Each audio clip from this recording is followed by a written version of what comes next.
Hello students, आज के इस वीडियो लेक्चर में हम हमारे लास्ट टॉपिक डिफरेंशिएशन को कंटिन्यू करेंगे।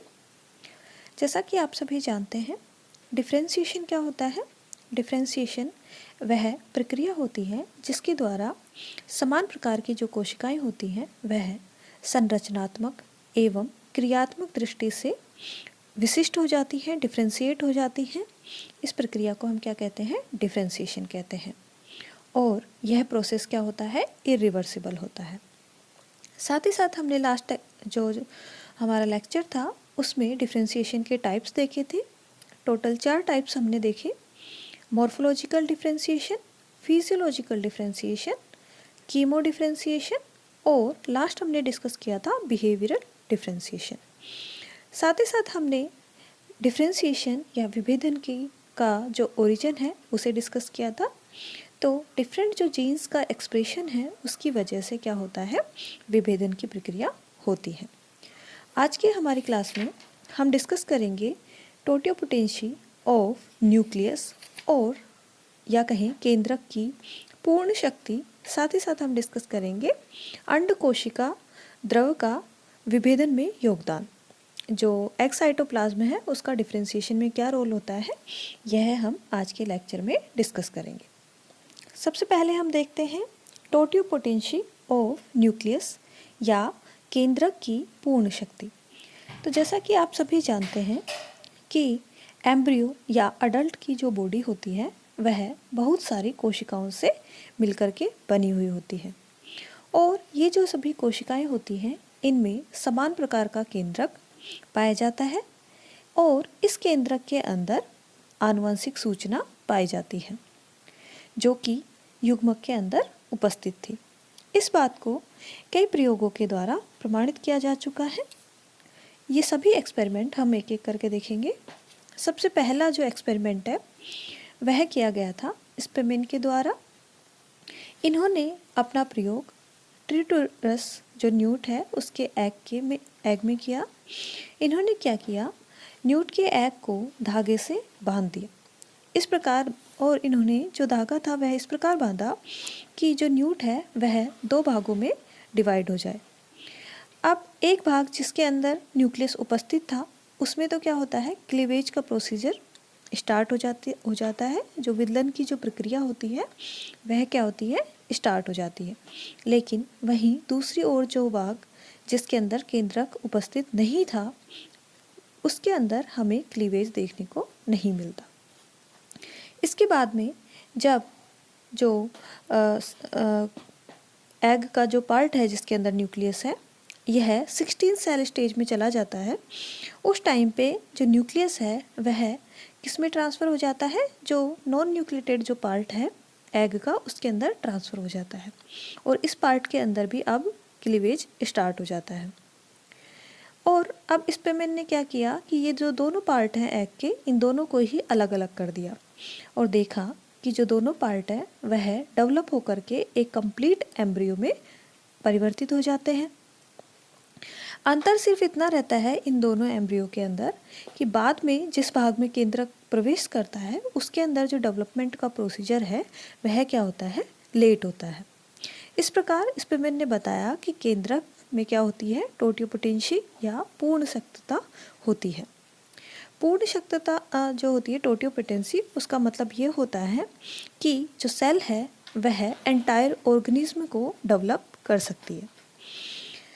इस प्रकार इसी क्रम में दूसरा एक्सपेरिमेंट किया गया रॉबर्ट ब्रिक्स और थॉमस किंग के द्वारा।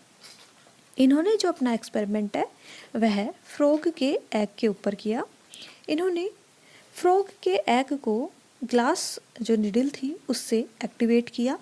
इसके बाद में इन्होंने क्या किया, ये जो एग था जिसे इन्होंने एक्टिवेट किया इसके अंदर से न्यूक्लियस को रिमूव कर दिया और इस न्यूक्लियस के स्थान पर इन्होंने यहाँ पे जो अधिक विकसित जो एम्ब्रियो था उस कोशिका का केंद्रक इसके अंदर स्थानांतरित कर दिया।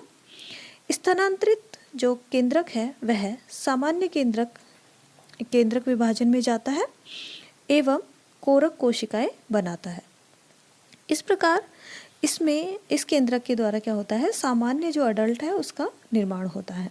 तो इस प्रकार जो ब्रिक्स और किंग साइंटिस्ट थे, इन्होंने ये निष्कर्ष निकाला कि केंद्रक हमेशा पूर्ण शक्त रहता है और इसमें जो परिवर्तन है, जो इसमें अनुत्क्रमणीय परिवर्तन नहीं होते हैं।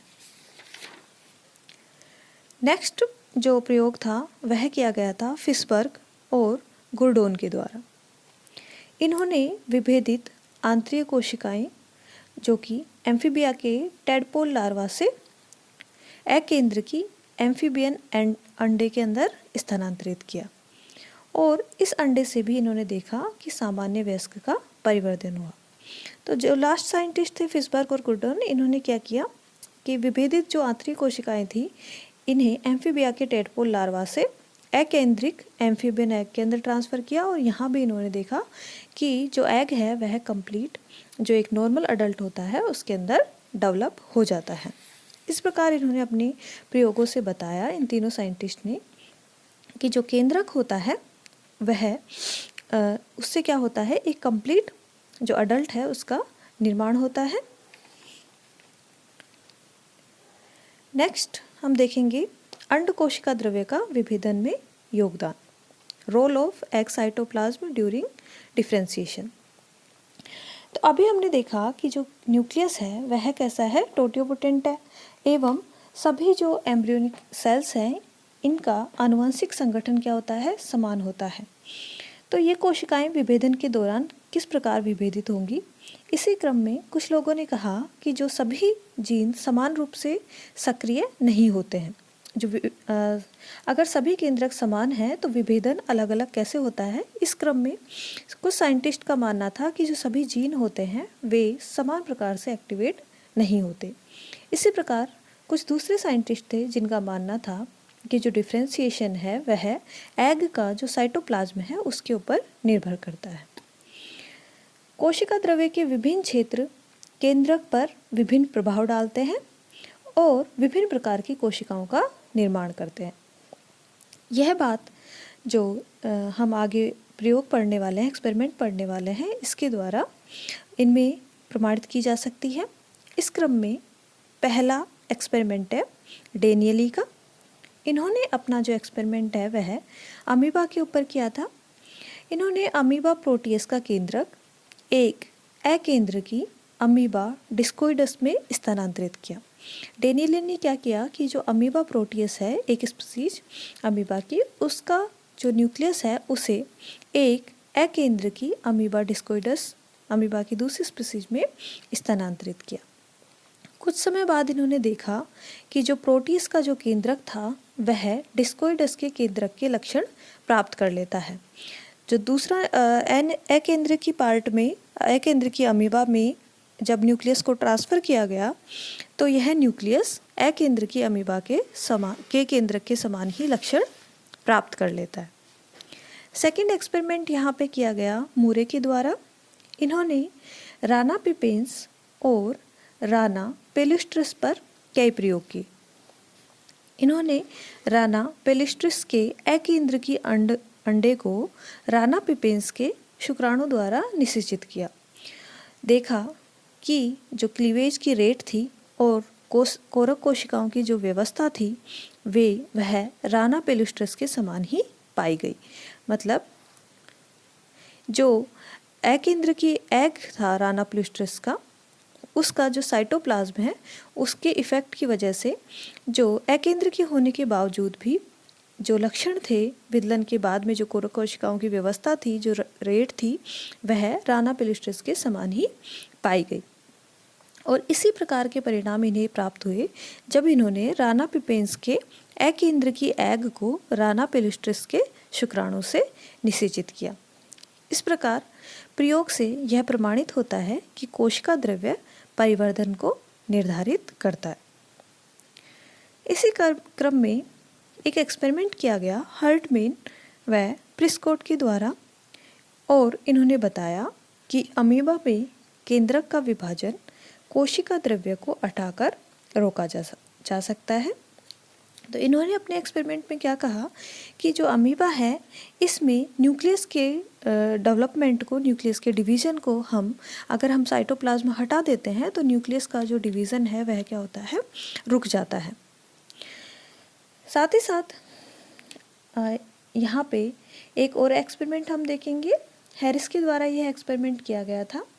इन्होंने मुर्गे के जो इरिथ्रोसाइट सेल्स हैं इसको ह्यूमन के ट्यूमर कोशिकाओं में प्रवेश कराया। जो फाउल है, मुर्गा है, उसके ब्लड सेल्स इरिथ्रोसाइट्स को मनुष्य का जो ट्यूमर सेल्स थी उसके अंदर प्रवेश करवाया और इन इरिथ्रोसाइट्स में केंद्रक भी उपस्थित था, पर यह सामान्यतः अकार्यकीय रहे। इन्हीं के केंद्रक को ट्यूमर कोशिकाओं में प्रवेश कराया गया तो इनके द्वारा डीएनए व आरएनए का संश्लेषण प्रारंभ हो गया। अगर अब देखिए यहाँ पे जो इरिथ्रोसाइट्स हैं इनके केंद्रक में नॉर्मली ये कैसा है, अकार्यकीय है, लेकिन जब इसको ट्यूमर सेल्स के अंदर ट्रांसफ़र किया गया तो इसके द्वारा डीएनए और आरएनए का संश्लेषण स्टार्ट हो गया। इस प्रकार इन सभी प्रयोगों से यह प्रमाणित होता है कि केंद्रक की क्रियाओं पर कोशिका द्रव्य का प्रभाव होता है। प्रोटीन का जो संश्लेषण होता है वह जीन के नियंत्रण से होता है और विभेदन प्रोटीन संश्लेषण के प्रक्रम में परिवर्तन से संभव हो सकता है। इस प्रकार ये जो प्रयोग हमने जितने भी पढ़े उनसे क्या पता चला हमें कि जो एक तो यह पता चलता है कि जो केंद्रक की न्यूक्लियस की जो एक्टिविटीज़ हैं उनके ऊपर एग साइटोप्लाज्म का इफ़ेक्ट होता है। दूसरा, प्रोटीन का जो सिंथेसिस है वह जीन्स के कंट्रोल में होता है। और थर्ड, हमें पता चलता है कि डिफरेंशिएशन प्रोटीन संश्लेषण के प्रक्रम में परिवर्तन से संभव हो सकता है। अगर हम प्रोटीन सिंथेसिस के जो प्रोसेस है उसको अगर हम चेंज कर दें तो डिफरेंशिएशन भी क्या होगा, चेंज हो जाएगा। और यह सब निम्नलिखित 3 स्थानों पर होता है। ये 3 स्थान कौन कौन से हैं? सबसे पहला है क्रोमोसोम्स पर, सेकंड है ट्रांसक्रिप्शन के दौरान अगर हम कोई चेंजेस कर देते हैं, और थर्ड है कि ट्रांसलेशन के दौरान अगर कोई परिवर्तन किया जाए तो क्या कर सकते हैं, हम जो डिफरेंशिएशन का प्रोसीजर है उसको चेंज कर सकते हैं, डिफरेंशिएशन को बदल सकते हैं। इस प्रकार आज के लेक्चर में हमने टोटियोपोटेंसी ऑफ न्यूक्लियस और role of cytoplasm during differentiation को डिस्कस किया। Thank you.